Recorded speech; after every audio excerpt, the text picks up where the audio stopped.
Olá, amigos! Aqui quem vos fala é o irmão em Cristo Rosimar Pereira, sou administrador do canal Nas Páginas da Bíblia.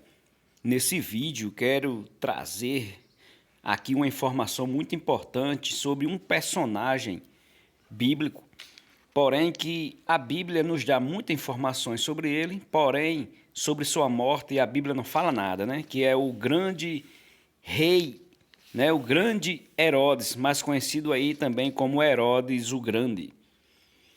A informação sobre a sua morte está registrada no livro de Flávio Josefo, História dos Hebreus, certo? Para quem quiser conferir, no livro 1º, no capítulo 21.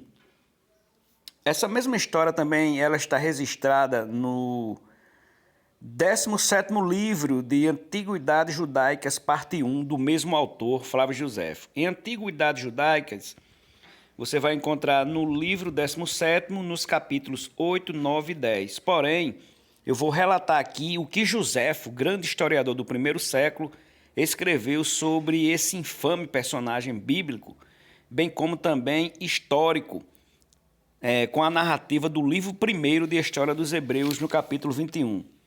Josefo nos começa trazendo a seguinte informação. Entretanto, a doença de Herodes, que não tinha 70 anos, aumentava sempre. A velhice enfraquecia suas forças e suas aflições domésticas davam-lhe tão profunda melancolia que, mesmo que sua saúde não tivesse sido alterada, ele seria incapaz de sentir alegria. Mas nada o atormentava tanto quanto saber que Antípatro ainda vivia.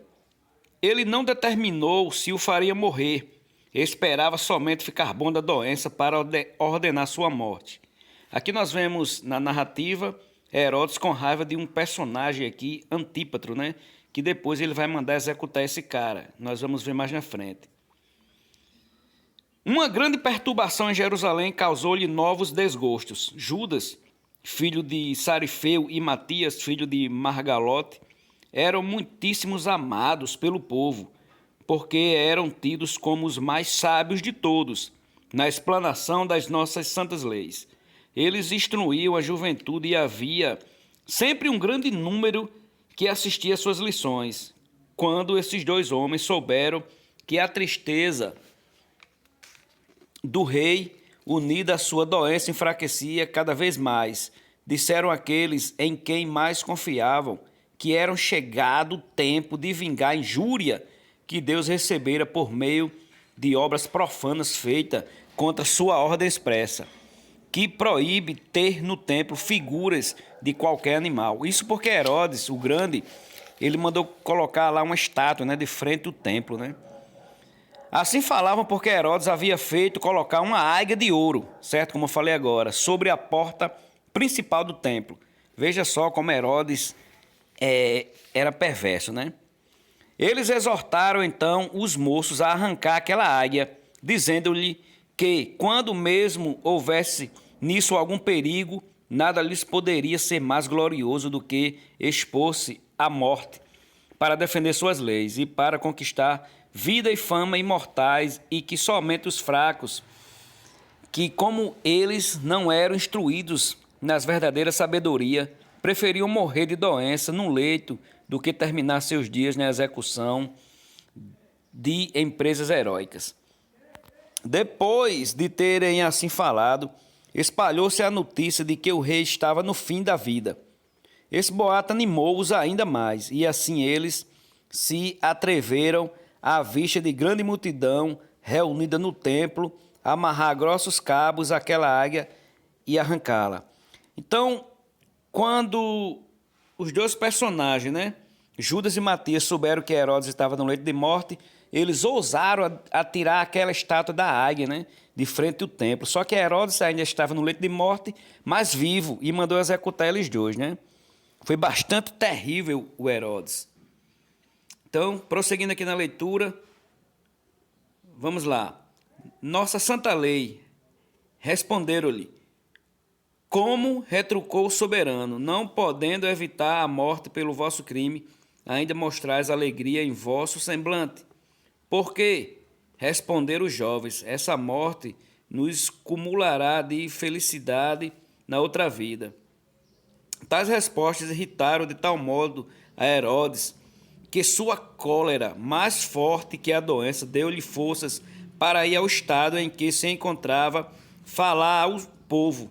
Tratou como sacrilégios os que tinham arrancado a águia e disse que eles alegavam como observância de suas leis era apenas um pretexto para algum empreendimento mais grave que havia imaginado e que eles deviam ser castigados como sua impiedade merecia.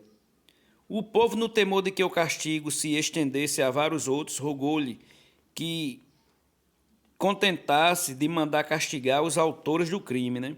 E os que haviam executado sem levar além a sua vingança. A isso ele se resolveu. Com dificuldade, mandou queimar vivos Judas e Matias. Veja só a perversidade desse cara, né? Quão perverso era Herodes o Grande. Mandou executar, queimou vivo Matias e Judas, né? Duas pessoas lá, dois judeus que o povo tinha grande estima. Logo depois de sua doença, estendeu-se a todas as partes do corpo. Isso aqui é Herodes, né? A doença dele estava se agravando. E não havia quase membro em que não sentisse dores horríveis e cruciantes. A febre era muito alta. Ele emagrecia a olhos vistos e era atormentado por violentas cólicas. Os pés estavam bastante inchados e lívidos. O ventre também, todos os nervos estavam frouxos, as partes do corpo que se ocultam por pudor estavam tão corrompidas que eram pasto de vermes e ele respirava com extrema dificuldade. Aqui está falando que os órgãos genitais de Herodes o Grande, José disse que estavam sendo comidos por bichos, ó. Coisa terrível. Os que o viam nesse estado refletiam sobre o juízo de Deus. As pessoas diziam, é um castigo divino que está atormentando ele por suas perversas malvadezas feitas em vida, né? Julgavam que era um castigo da sua crueldade para com Judas e Matias. Mas, embora ele fosse atormentado por tantos males, juntamente não deixava de amar a vida e esperava sarar, né?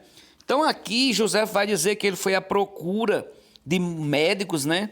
De muitos médicos da mais alta tecnologia da época para que ele sobrevivesse. E os médicos colocaram ele num tacho de óleo quente, ó, para ver se matava aquelas úlceras, aqueles vermes, mas ele desmaiou e não conseguiu, né? Estou falando isso aqui para dar uma adiantada aqui, certo? No texto. Vamos lá. Acabava ele de dar sua ordem cruel quando lhe trouxeram cartas dos que haviam mandado a Roma, pelas quais diziam-lhe que Augusto tinha mandado matar Acmé e julgava Antípatro digno de morte. Entretanto, se ele o quisesse somente mandar para o exílio, ele poderia fazer. Estas notícias alegaram-se o espírito, mas as dores e uma forte tosse o assaltaram com tanta violência que, não podendo mais suportá-las, resolveu-se matar-se. Então, José faz nos dizer aqui que o Herodes o Grande ele não estava mais aguentando de tanta dor, aqueles vermes comendo ele.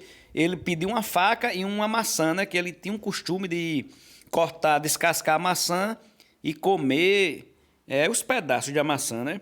Só que ele tentou se matar. Quando ele olhou que não tinha ninguém, ele tentou dar uma facada em seu próprio corpo. E o texto nos diz assim, mas Aquiabe, seu sobrinho, percebeu e correu para segurar-lhe o braço.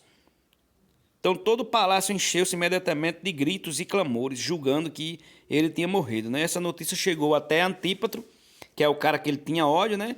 E Antípatro, quando pensou que ele tinha morrido, tentou subornar os guardas. Aí Herodes vai, quando sabe disso, manda executá-lo também, né?